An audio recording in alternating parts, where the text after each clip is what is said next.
Good morning, and thanks for joining. I am Paula Fontana, Vice President of Corporate Partner Development with the National Black MBA Association, and it is my pleasure to welcome you to a fireside chat on DEI, a competitive advantage in uncertain times. So, a little bit about us. Our association's mission is to foster economic equity and career advancement for Black professionals and aspiring leaders. And we do so through transformative educational opportunities, robust professional networks, and actionable advocacy for wealth creation and inclusion. So, this session is an example of our mission in action. We certainly find ourselves in a challenging economic climate, to say the very least, where many companies are cutting back on spending. But for some, investing in diversity, equity, and inclusion, also known as DEI, may seem counterintuitive. However, it really is quite the contrary. DEI is a strategic advantage that can help businesses weather economic storms and emerge stronger. So, our fireside chat today will explore the compelling reasons why DEI is a worthwhile investment even in uncertain times. Joining me for this crucial conversation is Michael Baptiste, Vice President, Diversity, Equity, and Inclusion at Metro Atlanta Chamber, where he is dedicated to elevating DEI and racial equity across the Metro Atlanta business community. He leads the ATL Action for Racial Equity initiative and works to position Atlanta as the location of choice for diverse talent. Prior to joining MAC, he served as head of DEI at JustWorks, enriching workplace culture and overall employee experience centered around the DEI strategy, mission, and vision. Michael has over 15 years of work experience in areas such as talent management, human resources, recruitment, and DEI, working to various industries from entertainment, financial services, education, and nonprofit. So we are certainly happy to have him. Michael, welcome. Thank you, Paula. Good morning, everyone. And thank you, National Black MBA, for the opportunity to talk about this important topic today. So looking forward to the conversation. Me too. Me too. I have been looking forward to this one for a while. So let's jump right into it. Um, Help us get a better understanding of the current landscape. So, how has the business landscape changed in recent years regarding DEI? Yeah, it's a great question. When you think about, if you flash back to 2020 at the height of the social justice movement, DEI was top of everybody's mind. It was prime time news. Companies are making commitments, pledges, statements, creating DEI departments and teams. And so over the years, you think back to, if you flash back or flash forward, as to say, till now, there's definitely been a shift in that with regards to strategic presence and priority in regards to how companies are looking at DEI. Not necessarily a bad thing or a negative thing, but it's definitely something that's looked at differently. And so something that I think that has contributed to that from a trend standpoint, I think one, there's been an increased focus on social responsibility. And so Mm, when you think about social movements like the Black Lives Matter movement, the Me Too movement, there's definitely been a growing pressure from employees as well as customers and investors for companies to really prioritize DEI.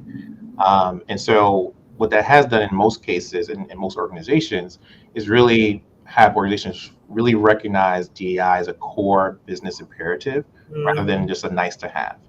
And so and in most cases, what that has done is really help them drive more commitment even in the challenging times. So really staying the course despite the uncertainty that's going on around us. I think a second trend to that is really the shifting of DEI as now a business driver. And so really moving beyond the conversation of DEI just being about compliance or moral obligation, but really to one of a competitive advantage.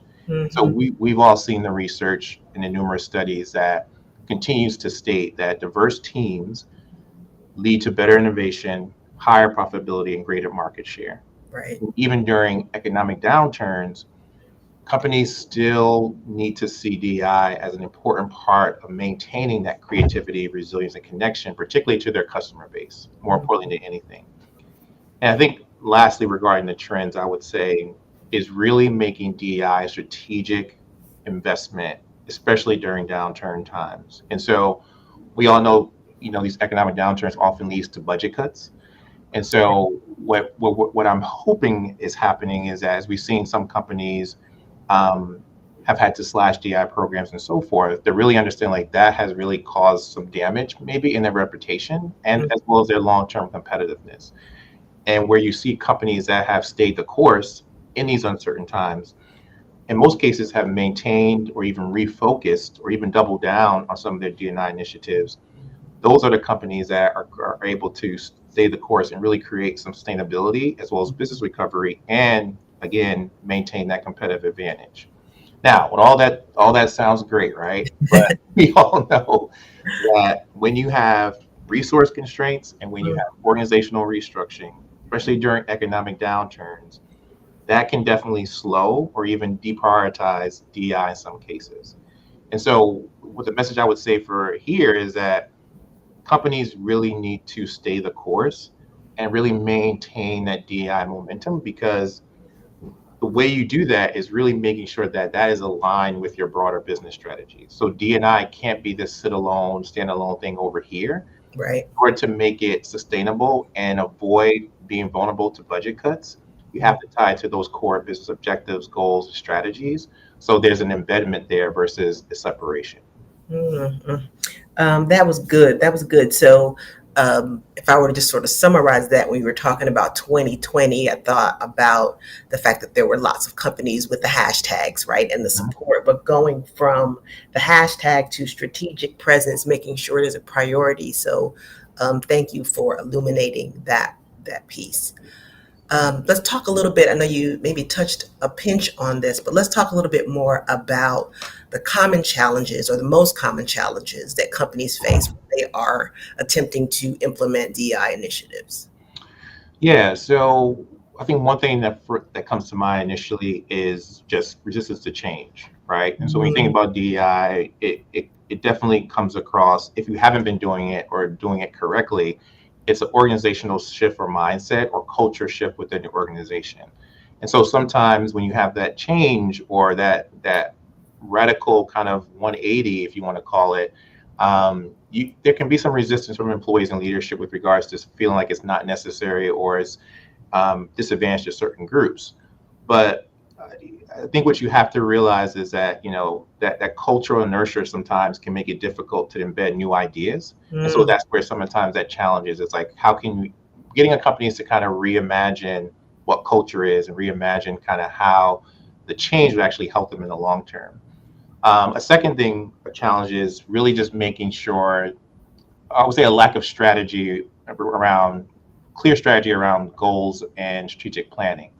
So D&I can't be kind of fragmented or superficial without clear measurable goals. And so mhm, really making sure that there's a D&I strategy and plan so that way companies can move beyond kind of the one-off trainings, the surface level initiatives, so moving beyond food, fun, and fellowship, really mhm, focusing on structural changes that drive long-term impact.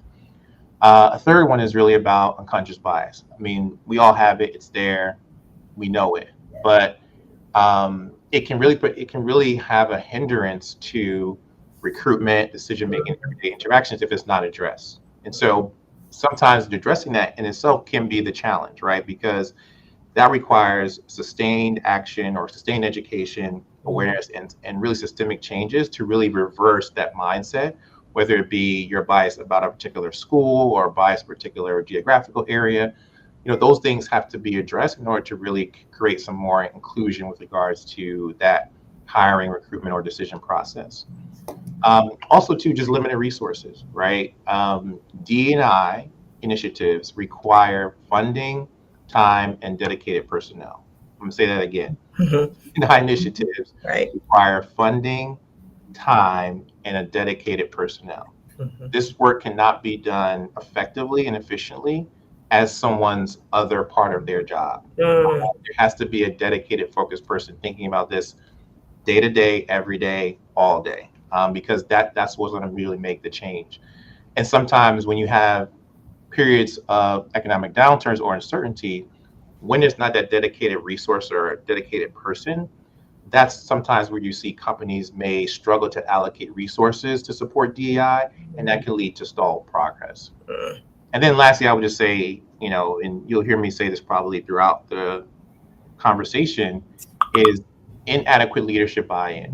I can't stress enough how it's super important for D&I initiatives that your senior leaders are not only endorse the work, but actively participate as well as be held accountable. So they have to model the behavior that you're wanting the organization to utilize. mm. And so when there's a lack of that, when there's a lack of visible commitment, so your employees seeing you do what you say, that can also create a issue of the D&I efforts losing credibility as well as momentum. That's good. So many nuggets, so many nuggets. I would probably summarize that one with a culture shift. So you need to have a culture shift in order to overcome those challenges. And it really is about systemic changes, um, which can be hard. So let's sort of lay the groundwork for the business case because it really is about the bottom line. So, Mhm. what are some specific examples of how DEI initiatives have led to the increased innovation and the productivity that you referred to earlier?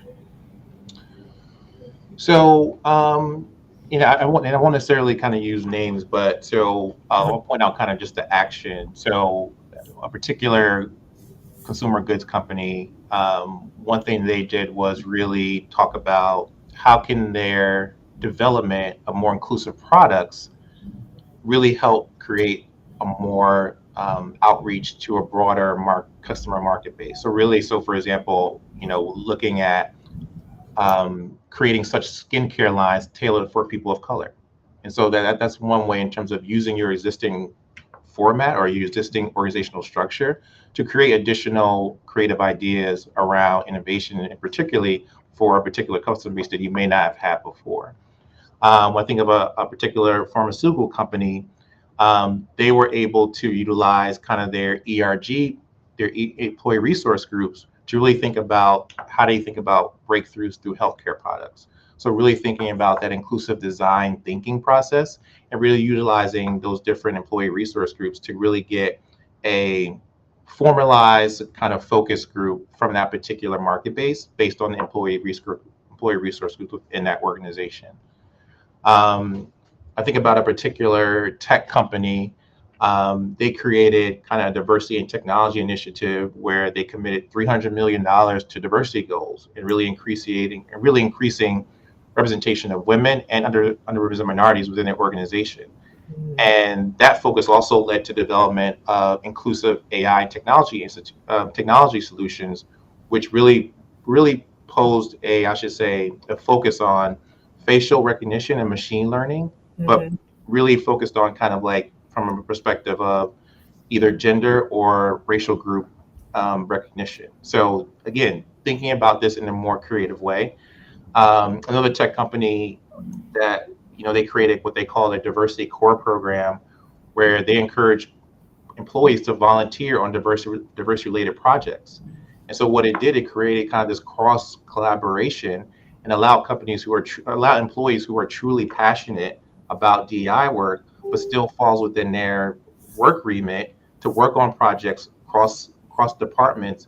And that really helped them really work on product innovations, which includes them creating image recognition technology, again, to recognize different skin tone and body types. Mm-hmm. And then lastly, I'll talk about a consulting group where they pretty much what they tried to do is, from a leadership standpoint, tie diversity and inclusion goals to leadership performance evaluations, which again help really increase Mm-hmm. the diversity representation within its leadership. And so all these ideas really is really about utilizing your internal resources, right? And Mm-hmm. figuring out, okay, how can we take advantage of what we have in-house to really either promote a new product, to increase a functionality, but really thinking about the broader scope of our work and how that can really help us either be more competitive, more inclusive, more engaging, and really help, again, drive the bottom line, which is return on investment. So that's thank you for that piece. So there are probably some companies or people who have listened to what you just said and said, okay, yeah, I get it. I get the business case. It makes sense. But I got this really big challenge right now, and that is limited funding. So talk about strategies that can be used to overcome budget constraints when implementing DEI programs. Yeah, and budget constraints are real. Yeah. And so one thing I mentioned earlier, and I'll kind of double down on, is leveraging existing resources. Mhm. So instead of coming with the idea of creating an entirely new program, Mhm. what within your existing structure can you do to kind of either enhance or amplify? So, for example, integrating DEI training into an already existing leadership or management development program that already exists, right? So that requires not the need for separate funding, but really just implementing certain attributes and values and thoughts into that current program to make it more inclusive and so forth. Another way you can also do that as well is including D&I goals and performance reviews, leadership evaluations, like all these things you can kind of implement into your existing resources without requiring additional funding. Another way is utilize employee resource groups. And so, Mhm. ERGs in most cases can be often a low cost, high impact initiative to promote inclusion, belonging, networking among employees. Now, I want to be clear what I'm about to say here is that ERGs still need money. Like I'm not saying Yes, they do. and they still need a budget to themselves. But they are very resourceful and resilient, can operate in most cases with modest budgets, just depending on the situation.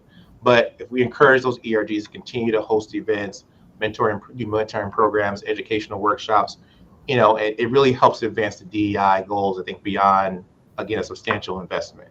But I want to repeat, I'm a big advocate of ERGs, and they do need money and they do Mhm. need their budget.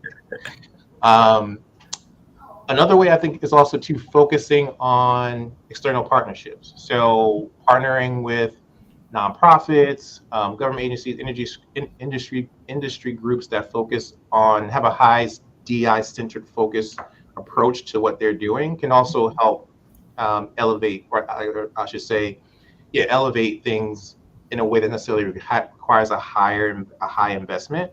Mhm. Most organizations, offer low cost or free resources such as toolkits, webinars, training materials that you can tap into without providing a big cost.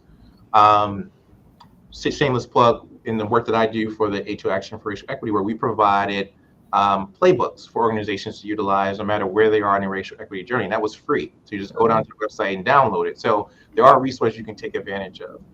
I I would can think also, of another nonprofit that yeah, comes to mind. Let's say National Black MBA Association. exactly, exactly. So utilizing these organizations that this focus is already their day to day, and so all you're doing is coming in is utilizing resources they've already created to make your life a lot easier. Mhm. Um, Leveraging low cost technology and training, and so instead of in some cases hosting an in person workshop, utilizing virtual platforms, digital tools, that could also make things less or make them more cost effective with regards to the experience and in terms of budget. So just a number of things. I think the main thing here is figuring out that you have to be creative and resourceful, Mhm. right? And you can still make meaningful progress, but still realizing, okay, what are some of the things that we can do to create creative solutions to some of these problems or challenges that we may be facing. The goal, I think, the key of thinking about this is really focus on small, scalable initiatives. Remember, this is a marathon, not a sprint. And so if Mhm. you can get those quick wins, those add up, and that also helps you get to the finish line of the longer play that you're trying to do. And when you're doing these smaller, scalable initiatives and hitting those, then also creates trust and investment from your leadership or from the company, because they say, okay, you've done a lot with little. Here's a little bit more to kind of add to what you've already done. I love it. Like, so starting somewhere, starting, with what you have, Yep, internally seeing what you have, and then seeing what other resources or people that you can connect with and partner with to get you to that end goal. Makes sense. The small steps matter. correct. Um, so I have heard, before, how can two walk together unless they agree? So, talk about how companies can ensure that their DI initiatives are aligned with their overall business goals and strategies. Yeah, and this is probably probably the most important thing here. I think when you think about DI work is, as I mentioned earlier, DI initiatives, efforts, work, whatever you call it, can't sit alone, right? And I Mhm. always say, excuse me, DEI has to be part of the company's DNA. It has to be Mhm. embedded, it has to be, as natural as opening your laptop and typing an email. Like that's how DEI needs to be embedded into the everyday workflow of the company. And so the first thing I would say is making sure DEI is integrated into your strategic planning. So DEI should be considered a core component of any company's overall strategy. So when you think about business plans, roadmaps, corporate goals, D&I objectives should be embedded into that long-term vision. And if it's not, then we need to figure out how to get that embedded in there. So for example, you think about the company's business goal to expand into new markets, they should consider, okay, how diverse teams can enhance that product development to appeal to that particular customer base. Mhm. A second way of this as well, I would say link DEI to business outcomes. So if we think about outcomes, I'm talking about like innovation, talent acquisition, customer satisfaction, market growth. Um, Highlight how diversity leads to better decision making with new product ideas, the ability to connect broader range of customers. When you're able to demonstrate a direct link between DEI and business success, it becomes easier to justify investments in DEI efforts.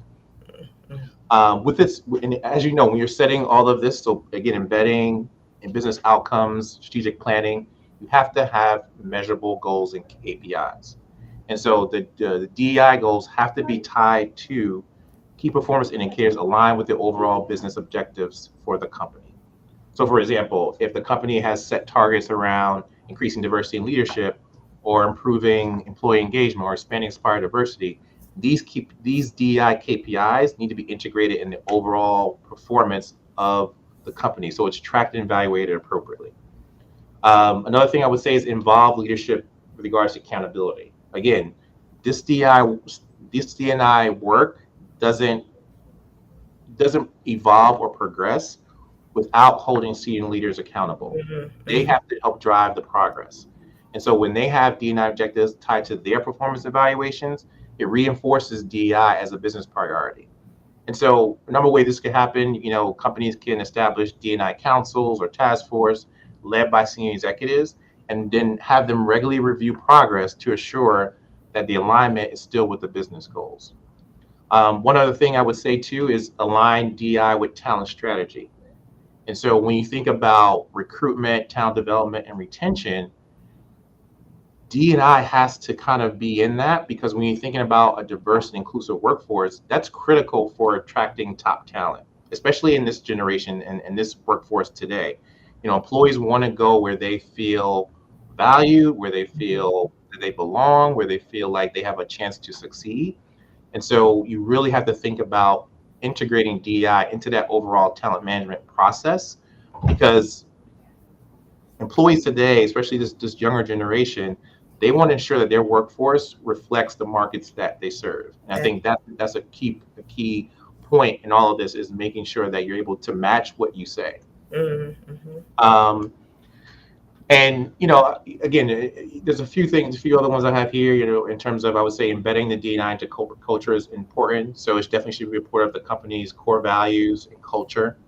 So it should be part of every business decision, every process, every behavior should have a DI component to it.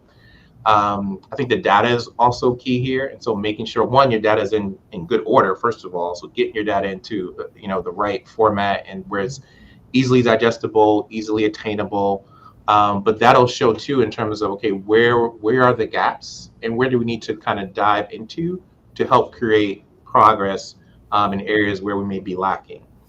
Um, and then lastly, too, I would just say DEI also should be part of just the overall corporate governance of the company. And that includes items either at board meetings, risk management, part of the ESG process or environmental, social, and government strategies.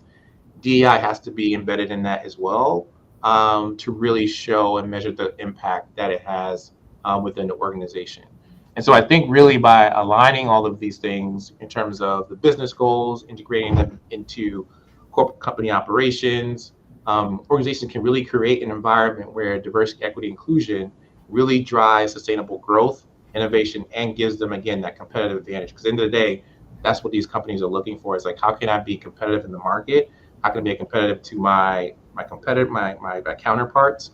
And the hope there as well is that you want to create a workplace where employees, again, want to come to work for you, right? And there's some type of enthusiasm in being with a company that, in some cases, may mirror kind of your morals and values or how you think about the world and think about the outside environment. So.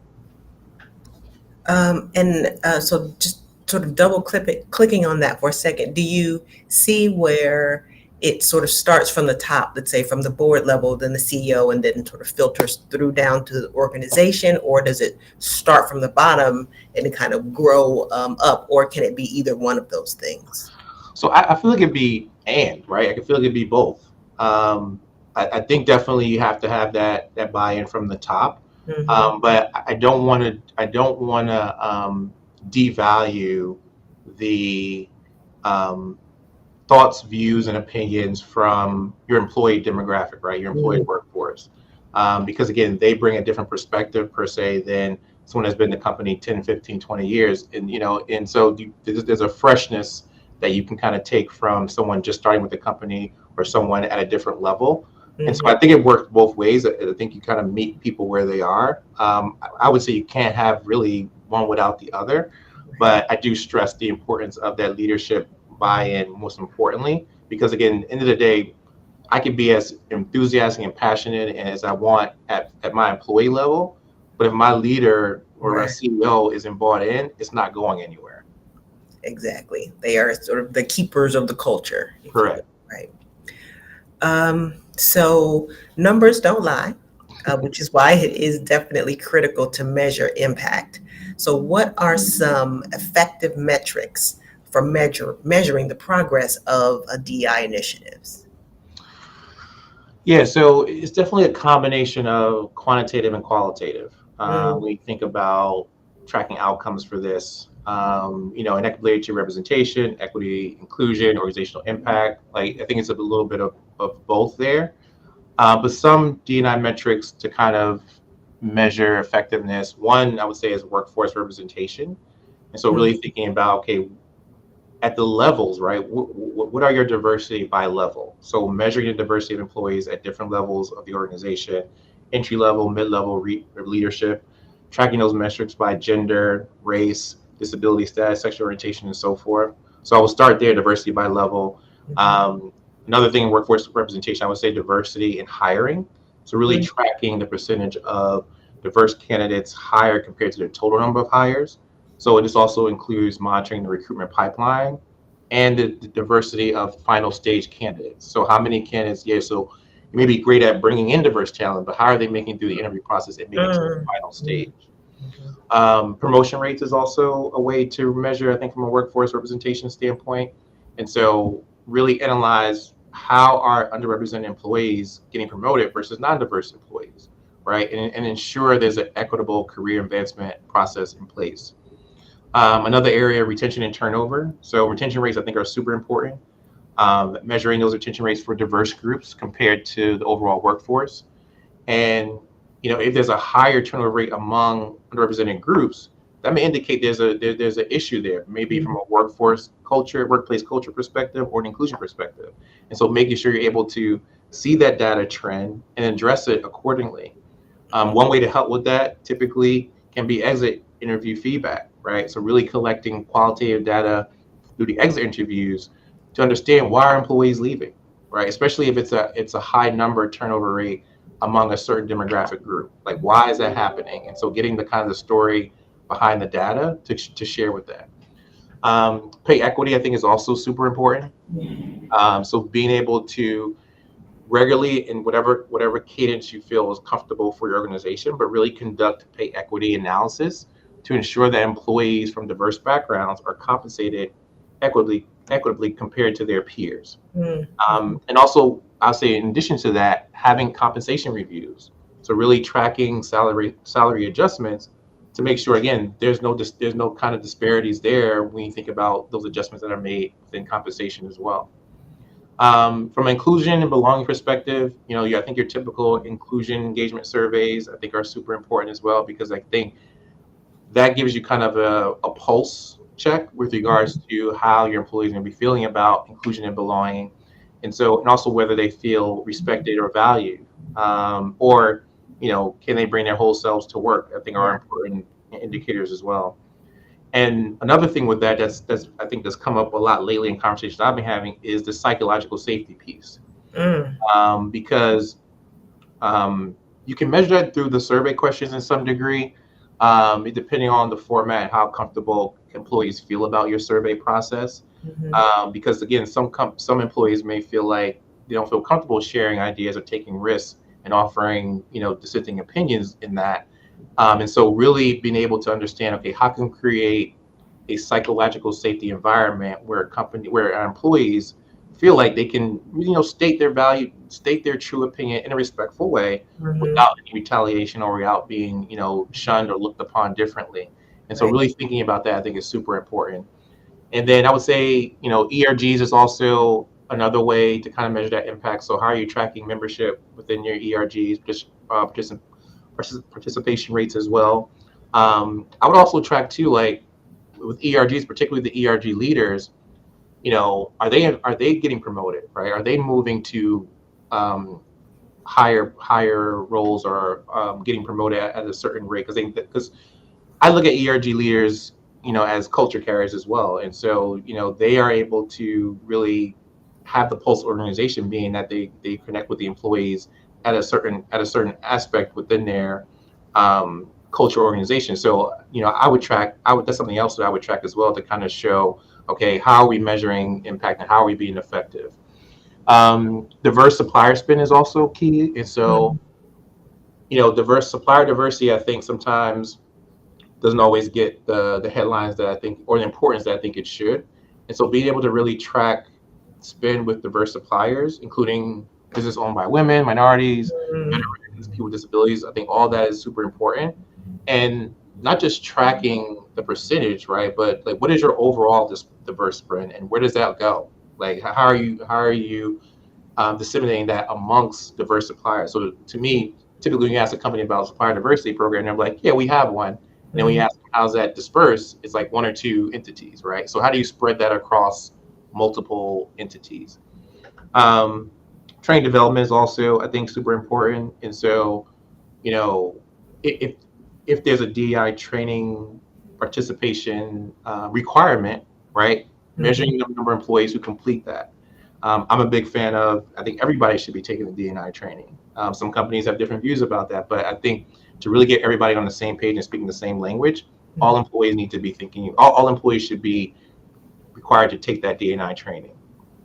Um, and just some other things here that I think looking at your diverse leadership, I think, is also a way. And so really tracking the number of diverse leaders within your senior management team, board of directors, I think, is super important, Mm-hmm. because it's great to say we are this diverse company, and we promote diversity and inclusion, and we promote equity and things of that nature. But when your leadership team is, of Mm. conformity, that tells a different story. And Talk so about it. Talk about it.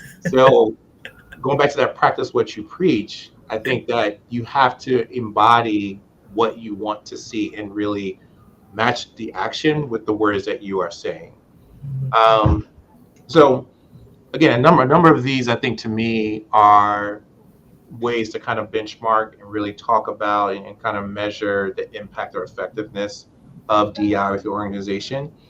I think the key with all of this is consistency, Mm-hmm. and the reporting cadence that you want to do this at. And so, whether that's a quarterly report, if that's a annual impact report or annual review, But doing all this is great. It's the sharing piece, I think, that sometimes gets Mhm. lost in all of this, and the transparency around it. And so definitely do all the things I mentioned, but also create a cadence around sharing this, and sharing it to different audiences. Yeah. And so again, that'll be different depending on the audience. What you share with the investors may be different what you share with the employees, as well as what Mhm. you share with stakeholders. And so to me, all this is great, but I think the consistency and the reporting piece is super important to making all this effective and making all this actually come to life and communicate properly. So Yes, you definitely gave us a lot to think about.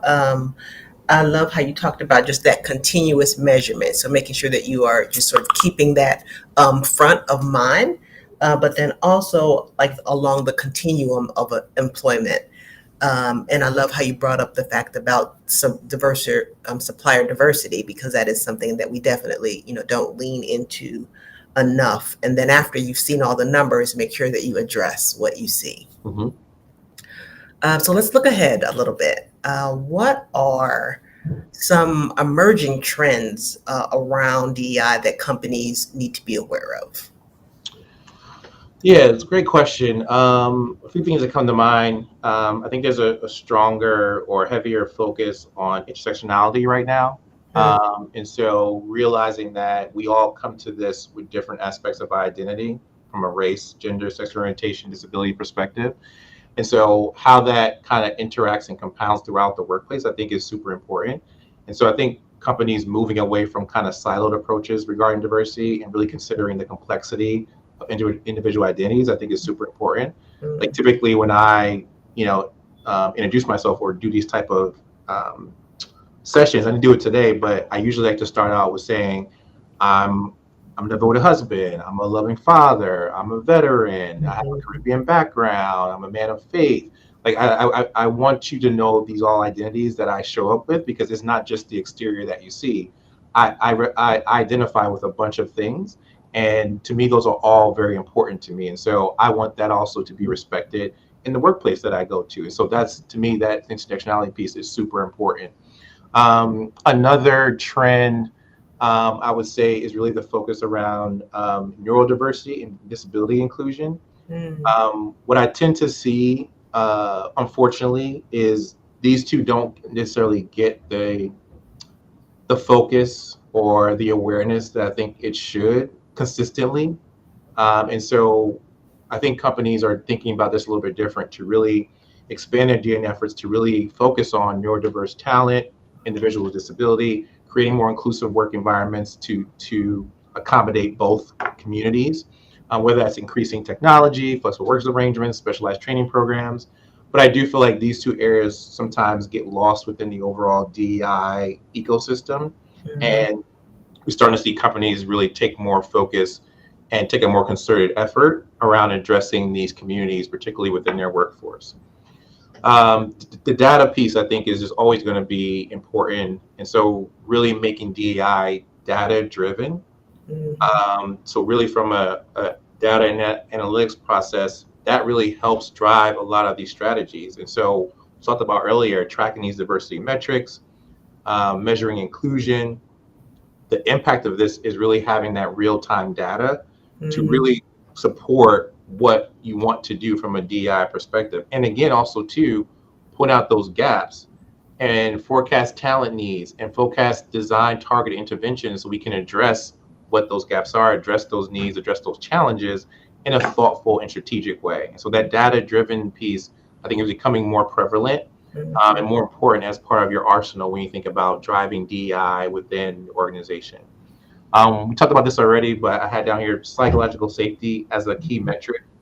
I think that's super important, particularly again, you know, I'm of a certain age, but this generation here, they are really intent about being somewhere that, or working for a company or not working for a company that matches their moral values, Mhm. and really gives them that transparency about, okay, what's really going on here. And Right. so we have to really take that in consideration, I think, from a trend standpoint and also from an organization standpoint, is how are we creating and fostering psychological safety to really make and make true inclusive work cultures. Mm-hmm. So to me, that's a trend. I think that's picking up speed and picking up steam as we think about kind of what the future of DEI looks like.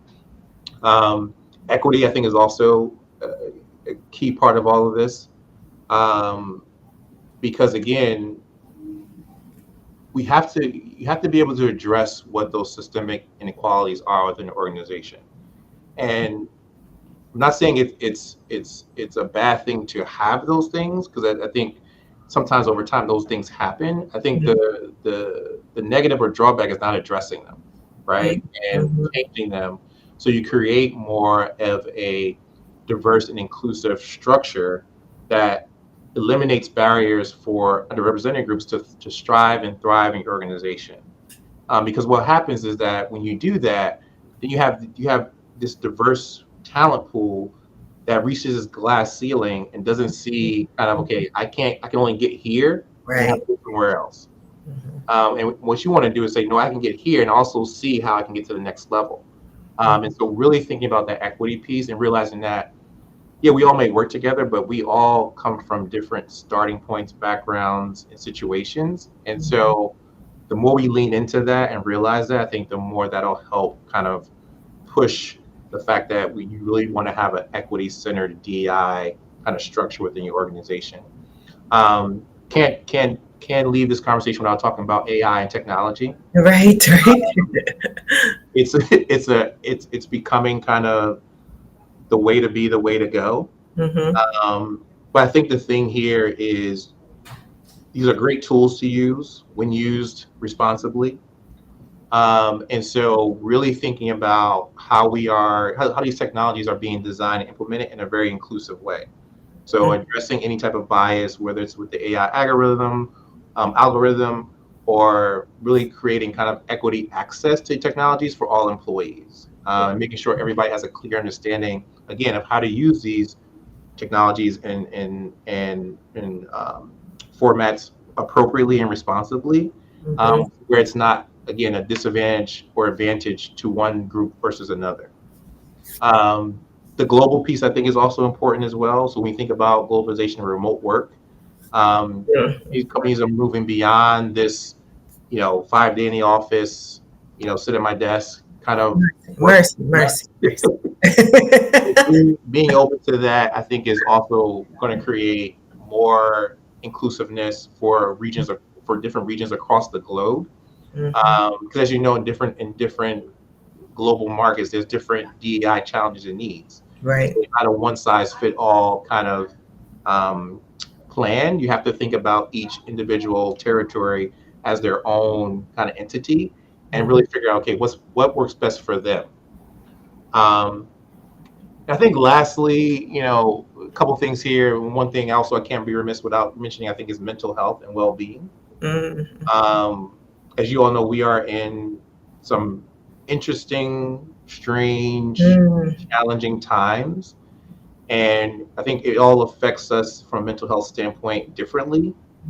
And so I think companies are realizing that in order to truly create an inclusive workplace, it involves addressing mental health needs, Right. and particularly for marginalized employees, right, who have some not just your normal stressors, but just some additional stressors just on Mm-hmm. top of being a marginalized group. And so, really thinking about, again, that psychological safety piece from that perspective, I think, is super important. And I think mental health and well-being is really becoming a cornerstone, I think, when you think about the employee life cycle. And what are Mm-hmm. some things that I think companies are thinking about, new ways to address that, to ensure that end of the day, you can come to work and you know really be able to kind of give what you can, but not have to necessarily worry about the other stuff. And I Right. think Right. that's where companies are thinking about, is like, what else, what other support systems, what other resources can we provide from a mental health standpoint to ensure that we're meeting the total employee and not just Mm-hmm. certain aspects of it. And lastly, I'll just share, I think that DEI ESG integration is also continuing to be a trend, um, And really, as you know, the diversity D&I piece kind of being coupled under that social part of the ESG piece. Mhm. And so while I'm a fan of that, and while I understand while it works, I understand why that is. We can't be. What I always say with this is that we can't let it get lost within the ESG. So I always say integrate, not necessarily get lost under ESG, because I think DI is still a strong imperative on its own. But Mhm. but from a business perspective, it makes sense to integrate it with the ESG kind of structure and format. Makes sense. And really, as you were talking about like the intersectionality, all of those things, I heard belonging, right? So making sure that all employees feel like they belong there. So I could definitely keep peppering you with questions, and I have, a few more. But I want to hear from our listening audience. So if there are questions that you have for Michael to answer, please type them in the chat, and we will get to as many of them as we possibly can before we end our short time together. Um, so we want to make sure that we are providing our partners with the tools and an action plan.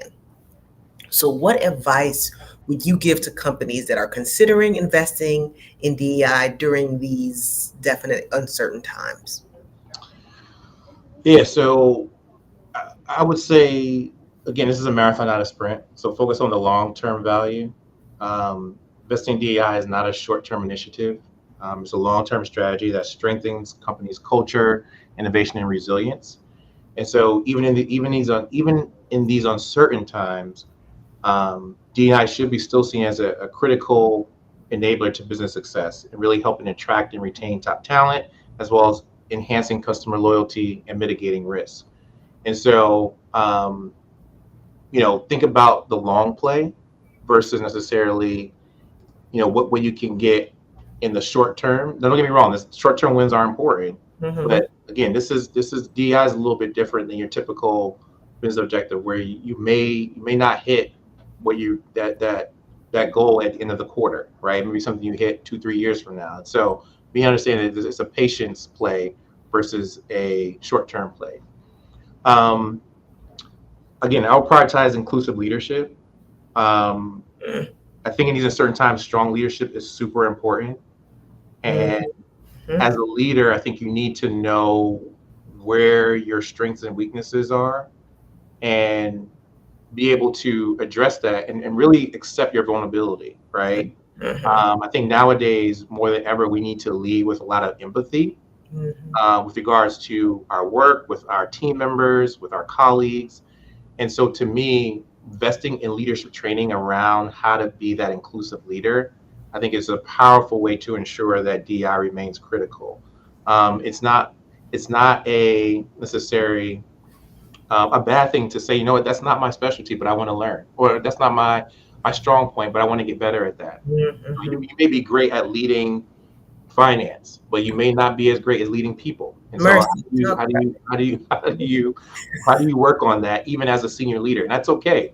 it. It's not a detriment to you learning to be a better human leader. Right, right. Um, That's good. Leadership matters. oh, of Leadership. course, of course. Again, continue to leveraging, I think, existing resources, I think, is super important. A lot of this stuff we don't necessarily have to recreate the wheel per se. And some things are already kind of foundationally rooted within organizations. So I think the more we can incorporate DEI into leadership development, employee engagement efforts, business strategies, embedding into what already there, I think is super important. Obviously, always communicate the business case for DEI. Um, I think we all know, I think diverse teams lead to better outcomes. And I Hmm. think the more we can continue to stress that and emphasize that, I think it's a smart business move for stakeholders to invest in DEI. I'll leave it at that for that one. Right. So that actually leads into one of the first questions that I'll get from the chat, and that is with the introduction of the Dismantle DI Act bill, which seeks to eliminate diversity, equity, and inclusion programs in federal institutions.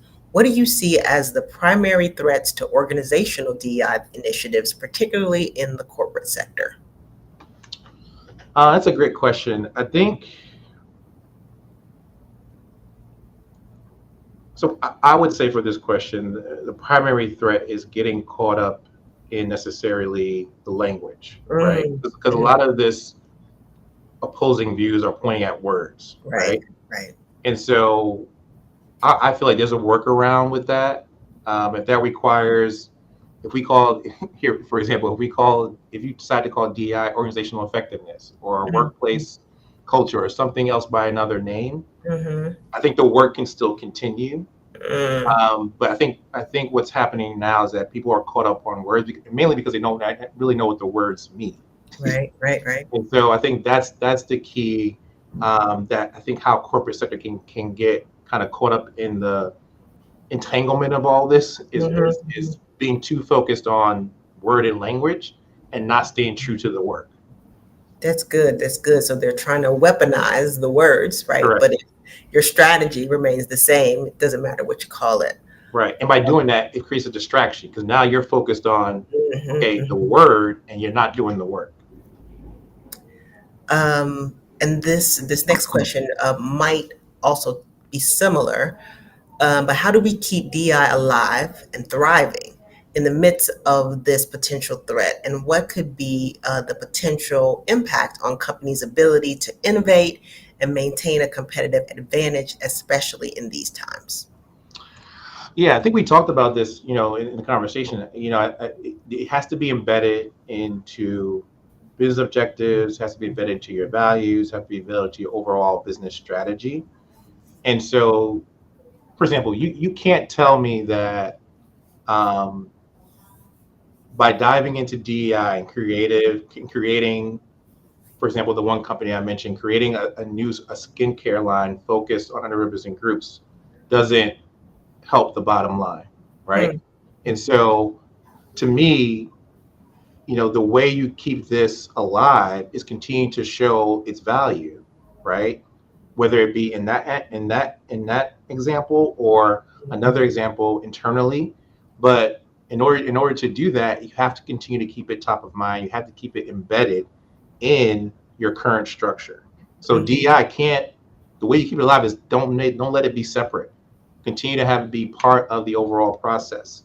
Hmm. Make sure it's part of the goal piece, the business objective piece, the strategy piece, the market strategy piece. And so the more that it's embedded, it almost becomes a non-topic because it's already part of the conversation. And so that's the way you keep it alive is continue to make it part of the conversation. And again, you can't tell me that by doing that, when you start to see the ROI, whether it be a new product, whether it be increased market base, whether it be internal employee satisfaction, you can't tell me that that doesn't change your mind about why it's important and why it should be a strong imperative for your organization. Hmm.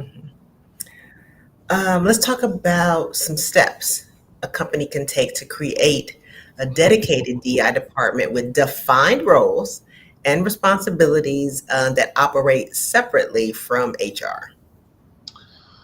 So again, I don't think, and this is Michael Baptiste speaking, I don't feel that you can do true DEI work without having a designated person, a Mhm. designated person focused on it as their full-time job. Now, what I would say though is that I am a big proponent of DEI and HR and talent management working together. That's a partnership. So I do agree with that. Um, to me, DI is a little bit different from human resources, so I get the separation. But Mhm. to me, although they're separate entities, to me they're they're a formidable team, and I think there definitely needs to be a partnership between DI, HR, and talent management. Mhm. So our defined roles may be different, our defined focuses may be different, but I do feel like in tandem they work well together. What I also would say is that DEI, in my opinion, should be part of that senior leadership team. So DEI itself needs to have a seat at that table along with HR and Right. along with the other business departments because that you need that perspective in the room, Mhm. particularly for those blinders that may be there. And that DI person again needs to either report to the CEO or have the ear of the CEO Mhm. um, at their leisure. So to me, that's how companies can ensure that that department one has a defined role and responsibilities. But again, it should have its own lane, but in partnership with HR and with talent management.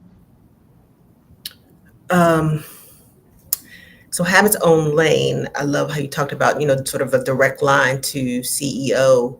Um, let's talk a little bit about like just the culture of inclusion, belonging within the organization, right? How does that happen? Who is responsible, if you will, for creating that culture? So I always like to say DEI is everyone's responsibility within the organization. Mm-hmm. So the DI person may be the voice or give you the direction of where you should be going, but it's everyone's responsibility to help drive the culture of the organization, and especially the CEO. Again, as I said earlier, as an employee, you want to see your leader model the behavior that they're asking or portraying in their mission statement or marketing or whatever that case may be. Mm-hmm. And the only way for me, the only way that I feel like that comes across genuinely is if I'm seeing my leader do it. Therefore, I'm gonna get in line. Okay, if he or she is doing it, then I need to be doing it. And Mm-hmm. so I think that's the only way it gets prioritized. And that's how it's going to get the movement and the attention that it needs. So to me, that's the way that kind of evolves or works. I think organization is the leaders have to model that behavior, and again, with accountability, actively participating, um, really showing up. I think those are the things that your employees are going to see. And again, when they see you doing it, then they Mm-hmm. know, what, this is important. I got to get in line and do it. Whether obviously you should want to do it, but even if you don't want to do it, if you see leader, okay, I got to make sure I'm doing it just because I know my leader's doing it. Right, right.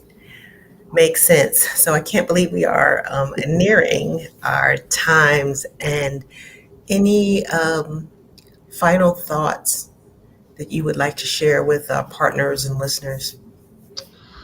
Yeah, I mean, first of all, thank you for the time and the conversation today. I would just leave you with this. I mean, yes, we are in, again, some uncertain, strange, interesting times. Um, but I would say don't lose hope and stay the course. DI, especially from a DI perspective, has gone through these ebbs and flows before. So it's not something totally new. Obviously, the climate we're in, is present in today. But DI is important, and not just important for marginalized groups, it's important for everyone. Mhm. Everybody wins when you're prioritizing DEI in your organization. And so, although it may be challenging right now, you may feel like um, you don't have the resources, or just things aren't going the right way per se. I would say stay the course, and utilize some of the things we talked about today. Leverage some existing resources. Um, look at other company examples, although it may not be a direct apples to apples, but um, I would encourage those, particularly doing D&I work, like you are doing good things. So continue the work that you have been doing. Rely on organizations like National Black MBA. Like there are resources out there to help you move the needle. And remember, this is a marathon, not a sprint. So it's progress over perfection. And I think we have that mentality and the patience. I think that'll help get us to the finish line. That's good. That's good. Michael, thank you once again for your time. For all of you all who are listening, we appreciate your time. When I think about what I mentioned before about our mission, right? So, fostering economic equity and career advancement, you certainly have discussed ways that we can do that. This conversation has been transformative and educational, and very actionable. And so, these are the types of programs and initiatives that our association will continue to provide for our members and our partners. And so we do hope that until next time, you will join us and continue with us on this mission. Until then, have a wonderful rest of your day. Thank you.